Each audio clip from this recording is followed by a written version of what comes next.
বাংলাদেশ আওয়ামী লীগের রাজনীতি নিষিদ্ধ হোক, বাংলাদেশ আওয়ামী লীগ কখনো নির্বাচনে যেন আর অংশগ্রহণ করতে না পারে, প্রয়োজনে শেখ হাসিনার ফাঁসি দিয়ে দেওয়া হোক, আওয়ামী লীগের যত ঊর্ধ্বতন নেতাকর্মী আছে সবার ফাঁসি হয়ে যাক, আজীবন ভারত থাকুক, জীবিত দশায় তাদেরকে আর চোখে দেখতে চান না। এই যে শ্রেণীটা, এই শ্রেণীটার নাম হচ্ছে বৈষম্য বিরোধী ছাত্র আন্দোলনের যারা নামি দামি সমন্বয়ক আছেন তারা। বিএনপি আওয়ামী লীগকে পুনর্বাসন করতে চায়, ডক্টর মোহাম্মদ ইউনূস খুবই সুন্দর একটা বল বিএনপির কোর্টে দিয়ে দিয়েছেন। জামাতও এখন ওই সুরেই সুর মিলাচ্ছে, তারা কোনো রাজনৈতিক দলকে নিষেধাজ্ঞার পক্ষে না, ভারতের কাছে আবার এরকম তারা বক্তব্য দিয়ে আসছেন। তো এরকম বক্তব্যগুলো সবচেয়ে বেশি টেনশন, উদ্বেগ, আতঙ্ক তৈরি করে কাদের মধ্যে?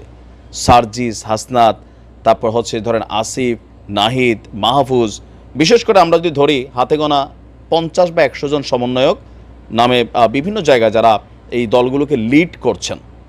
কারণ বিএনপি আওয়ামী লীগ থাকতেও আর কি হয়েছে, নতুন করে কিছু হইতো না। জামাতও আর কি হয়েছে, যাদেরকে ফাঁসি টাসি দেওয়ার দরকার আওয়ামী লীগ দিয়ে দিয়েছিল। কিন্তু এখন যদি আওয়ামী লীগ কখনো ক্ষমতায় আসে, নির্বাচনের সুযোগ পায়, জনগণ ভোট দিবেন আওয়ামী লীগরে 100% শিওর। যদি দিয়া বসে তখন পরিস্থিতিটা কি হবে? গণতান্ত্রিক প্রক্রিয়া যদি আওয়ামী লীগ ক্ষমতায় চলেই যায়, তাহলে সবার আগে এটা 100% যে লিগেলি ইলিগেলি এই সমন্বয়ক সহ তাদের যে খানদান 14 জেনারেশন তাদেরকে কিন্তু ধরবে। আর ফেসবুকের বিভিন্ন পোস্টে ছাত্রলীগ বা যুবলীগ আওয়ামী লীগের নেতাকর্মীরা প্রকাশ্যে কিন্তু এগুলো বলছেন। ইভেন শেখ হাসিনাও কিন্তু ফোনে বলেছেন প্রত্যেকটার বিচার করা হবে। আর এই ভয়টা সমন্বয়কদের মধ্যে কাজ করছে। তবে সমন্বয়করাও অনেকে শেখ হাসিনাকে নিয়ে ট্রল করছেন। যেমন সার্জিস গতকালকে তিনি হয়তো স্বপ্নে দেখছেন কিনা আমি জানি না, শেখ হাসিনা বাংলাদেশে নাই, তাহলে স্বপ্নেও দেখে থাকতে পারেন যে পদ্মা সেতুর মধ্যে শেখ হাসিনাটা দেখা যায় কিনা। বিষয়টা ট্রোলিং ছিল ওই জায়গায়, যে বেগম খালেদা জিয়া এবং ডক্টর ইউনূসকে পদ্মা সেতু থেকে ফেলে 2টা কইরা চুবনি দেওয়ার জন্য বলছিলেন, আবার খেয়াল রাখতে হবে যেন না মরে। তো ওইটার পরেই সম্ভবত এটা নিয়ে নানান ট্রোলিং হচ্ছে, যখন খালেদা জিয়া এবং কি ডক্টর ইউনূস একসাথে ছিলেন। তো পদ্মা সেতুর জায়গায় আছে, তারাও আছে, সাবেক প্রধানমন্ত্রী শেখ হাসিনা নাই, এই কারণে একটা ট্রোলিং ইস্যু তৈরি হচ্ছে। তবে হাসনাত বলছে খুবই সিরিয়াস কথা, সার্জিসও কিন্তু বলছে জীবন থাকতে প্রয়োজনে জীবন দিয়া দিব। তো জীবনে এমনিও যাবে, এইভাবেও যাবে, ওইভাবেও যাবে। তো যার কারণে সমন্বয়করা কোনোভাবেই কিন্তু আওয়ামী লীগকে বাংলাদেশে রাজনীতি করতে দিতে চাইবে না। এটা খুবই স্বাভাবিক, এটা তাদের ব্যক্তি সিকিউরিটির জন্যই আরও বেশি জরুরি। তো এই কথাটা আপনি দেখেন, হাসনাতের স্ট্যাটাসটা বলছে আওয়ামী লীগকে ক্ষমা করার মাধ্যমে 20 বছর পরে 4000 সন্তানের মৃত্যু পরোয়ানাতেই স্বাক্ষর করা হবে। তার ফেসবুকে তিনি লিখছেন যে কাজেই এবার আওয়ামী লীগকে ক্ষমা করে দেওয়ার অর্থ হলো আজ থেকে 20 বছর পর আমাদের 4000 সন্তানের মৃত্যু পরোয়ানাতে স্বাক্ষর করা। কথাটা যেন আমরা মাথায় রাখি। সমন্বয়করা কিন্তু মাথায় রাখছে, তারা যে যেখানে আছে সর্বোচ্চ লেভেলে চাচ্ছে আওয়ামী লীগকে নিষিদ্ধ করতে। কিন্তু বিএনপি এই কথায় রাজি হচ্ছে না, হবেও না, জামাতও হবে না। আপনি লিখিত রাখতে পারেন। এখন ভিপি নূর তার পলিটিক্যাল অবস্থান, একজন ব্যক্তিকেন্দ্রিক দল, এখানে বড় কোনো জনসমর্থন নেই। কেউ কেউ বলছেন সারা বাংলাদেশে যদি ভিপি নূর যে বলেন 330 আসনে তিনি প্রার্থী দিবেন, পুলিং এজেন্ট তো দিতে পাবেন না, প্রার্থী খুঁজে পাবে না, এরকম। তো তাদের বক্তব্যগুলো ইম্পর্টেন্ট হচ্ছে জাতীয় পার্টি, তারা তো বইলেই দিছে সমন্বয়কদের হাতে তারা নির্যাতিত হয়েছে, তাদের বক্তব্য অনুযায়ী পাল্টে অনেক কিছু হয়েছে। সমন্বয়করা বলছে তোমরা ফেসিসদের দোসর, আওয়ামী লীগের এই শক্তিটুকু মানে তোমরাই টিকাইয়া রাখছো, নির্বাচনে যাইয়া বাকিরা তো যায় নাই, সুতরাং আপা গেছে যেখানে তোমরা যাবা সেখানে, জাপা যাবে সেখানে। এটা নিয়ে অনেক ঘটনা হয়েছে, এখন পরিস্থিতি শান্ত।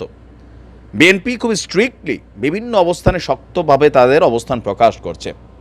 আর জামাত কৌশলী পথে হাঁটছে, বাট আওয়ামী লীগকে নিষিদ্ধের কথা ভারতের কারণে হোক, ভূ রাজনীতির কারণে হোক, তারা কিন্তু বলছে না। এখন হাসনাত বলছে আপনার মূল পোস্টদাতা এখানে ছিল শফিকুর, আওয়ামী লীগ ক্ষমা চাইলে রাজনীতিতে ফেরার সুযোগ পাবে, এইসব কথার কোনো মানে নাই। এখন এটা নিয়ে অনেকে বক্তব্য দিচ্ছিল যে আওয়ামী লীগের মধ্যে যেহেতু অনুশোচনা নাই, প্রথমে তারা ক্ষমা চা কৃতকর্মের জন্য, অনুশোচনা করুক, তারপরে ভাইবা দেখবো। কিন্তু আওয়ামী লীগ যে এত তাড়াতাড়ি রিয়াকশন দিবে, বাহাউদ্দিন নাসিম তিনি এসে এক বার্তা দিয়ে বসলেন কি, আমরা এত ঘাড়তেরা দল না, কৃতকর্মের জন্য যদি ক্ষমা চাইতে হয় জাতির কাছে গণতন্ত্র রক্ষার্থে আমরা ক্ষমা চাইব। এরপরই কিন্তু প্যাচটা লাগছে। তো ক্ষমা যদি চাইয়াই ফেলে, বিচারের মুখোমুখি যদি হইতেই চায়, তাহলে তো আওয়ামী লীগ দেশে চলে আসবে। তো গণতান্ত্রিক প্রক্রিয়াতে আওয়ামী লীগ রাজনীতি করবে, বিচারের যারা হবে, অপরাধী যারা আছে তাদের শাস্তি হবে। কিন্তু আওয়ামী লীগের নাম নিশানা তো মিটানো যাবে না। তো সেই ক্ষেত্রে কি হবে? জেনারেশন টু জেনারেশন এই সমন্বয়করা মানে বিএনপি বা জামাত যতটুকু আওয়ামী লীগের চক্ষুশূল না রাইট নাও, যারা ছিল তাদেরকে কিন্তু বিভিন্নভাবে বিভিন্ন মামলায় বা যেমনি যেমনি হোক তাদেরকে ফাঁসি দেওয়া হয়েছে। তো এখন এই যে একটা বিশাল সাম্রাজ্যের পতন আওয়ামী লীগের, এই যে লজ্জা, এই যে অপমান, এই যে দেশছাড়া পালানো লাগলো, মানে এই বক্তব্যগুলোতে এখন ট্রোলিংয়ে আসতেছে। তো কোথাও না কোথাও আওয়ামী লীগের প্রত্যেকটা নেতাকর্মীর ভিতরে যারা অন্ধ দল কানা, আমাদের বাংলাদেশের সবাই অন্ধ দল কানা না, বাট ম্যাক্সিমাম আমরা যারা আছি বিভিন্ন দলের রাজনীতি করি দল কানা টাইপেরই, নানানভাবে বক্তব্য দিচ্ছে। আবার বিভিন্ন জায়গায় দেখেন সমন্বয়কদের উপরে হামলাও হচ্ছে, ছাত্রদল হাতুড়ি চাচা দিচ্ছে। আবার এই সমন্বয়করা নিজেরা এখন বিভাজিত হয়ে গেছে। তো সব কিছু মিলিয়ে সার্জিস এবং হাসনাত যে স্বপ্ন দেখছেন, স্বপ্নটা কিন্তু দুঃস্বপ্ন। এটা কিন্তু সত্যিই হবে। কাকতালীয়ভাবে যদি অন্য কিছু হয়, সেটা হইতে পারে যে ধরেন শেখ হাসিনা হঠাৎ করে মরেই গেল, বয়স্ক মানুষ, তাইলে হয়তো এখানে নতুন কিছু ঘটবে না, এটাও মনে রাখেন। ওনার পরে জয় আসবে, জয়ের পরে পুতুল আসবেন, তারপরে ববি আসবেন। এখানে অনেকেই বাই জেনারেশন এখানে কেউ নাকি লিড করবেন এবং এই জিনিসগুলোকে তারা প্রায়োরিটি দিবেন। এখন দেখা যাক তাদের এই দাবি যেটা, এটা কোন পথে যায়। কারণ এখন একটা 30 সমীকরণ তৈরি হয়ে গেছে, প্যাস লাগিয়ে রয়েছে।